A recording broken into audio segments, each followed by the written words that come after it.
Well, do you think Paul had a good singing voice? Do you think he was a bass, or a baritone, or a tenor?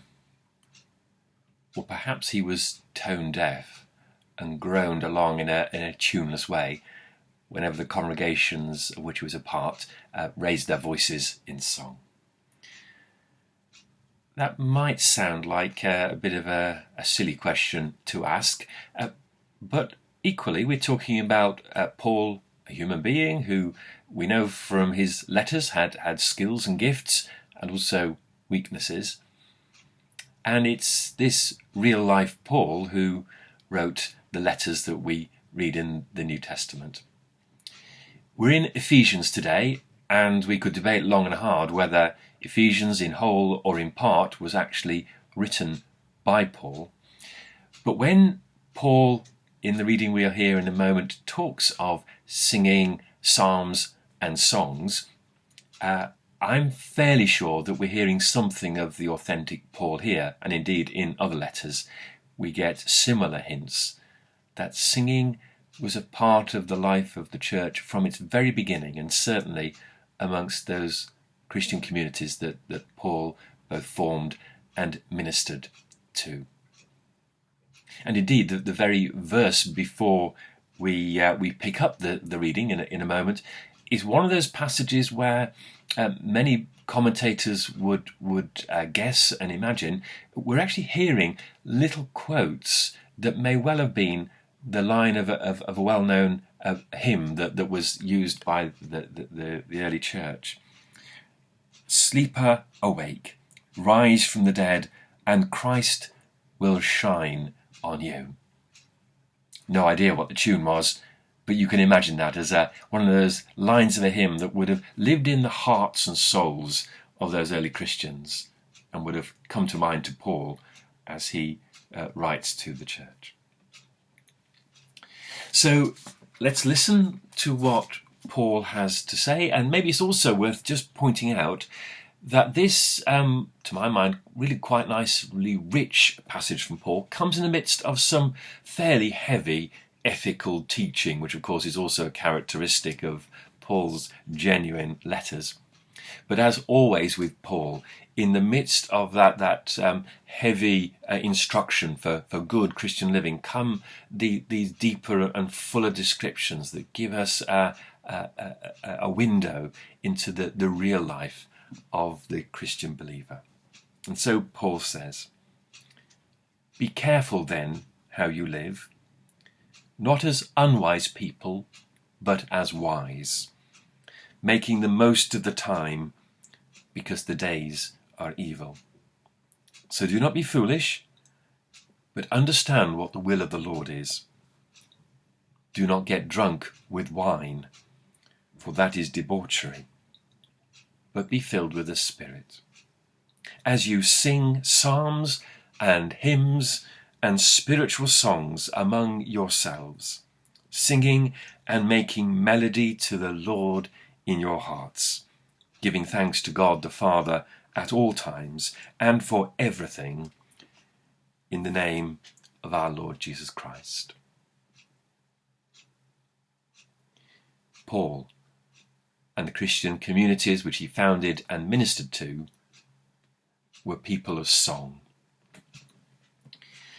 That might be particularly poignant for us to remember and reflect on at a time when, for many of us, we have been unable to sing for really quite a time. During pandemic restrictions, our churches have either been closed or, more latterly, open, but with singing very much not on the agenda. And boy, have we missed that opportunity to sing. And in terms of the conversations that I've been party to with congregations over recent months, it is that longing to get back to singing which has been uppermost in people's conversations and thoughts. We want to be able to sing again. And of course you could be rather cynical about that and think, well, what are we doing in our churches if all we are interested in is singing? We could just as well join a choir and get all the same things that we now claim to be missing. But I would want to make the case, and I think Paul is supporting me in this, that there is good reason, good theological and spiritual reason, why singing is such an integral part of what, for many of us, it means to be part of a believing community. Because when we sing, we do a number of really deep things alongside the actual making music.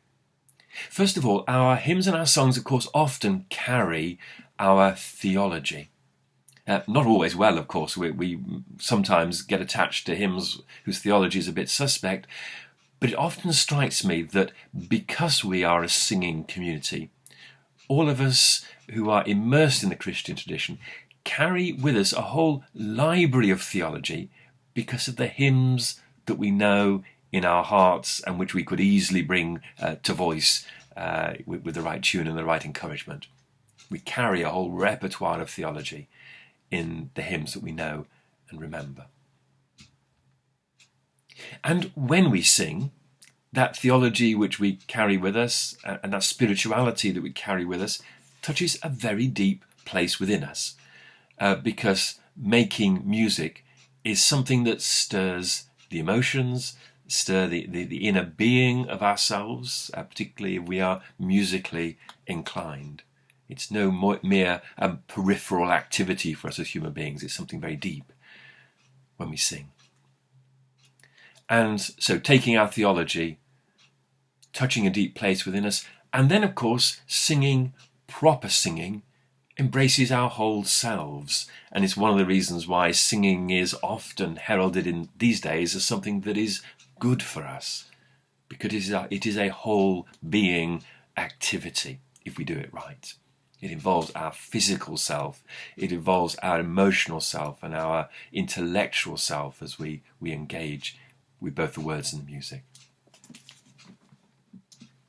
And so starting from that reflection of whether Paul was a good singer, and actually whether or not he was a good singer, his voice would have been a welcome part of the Christian expression of worship, isn't there something important for us to reflect on what it means to be believers with a theology, but also an inner commitment that drives forward our faith? Because singing like theology is not a mere peripheral thing. It's not just for one part of us. But to be theologians is actually to live the life of Christ and to make it a part of our whole being. So roll on the day when we and the whole church can get back to our communal singing, and let that be an expression of our wholehearted and whole self-commitment to be followers of Jesus.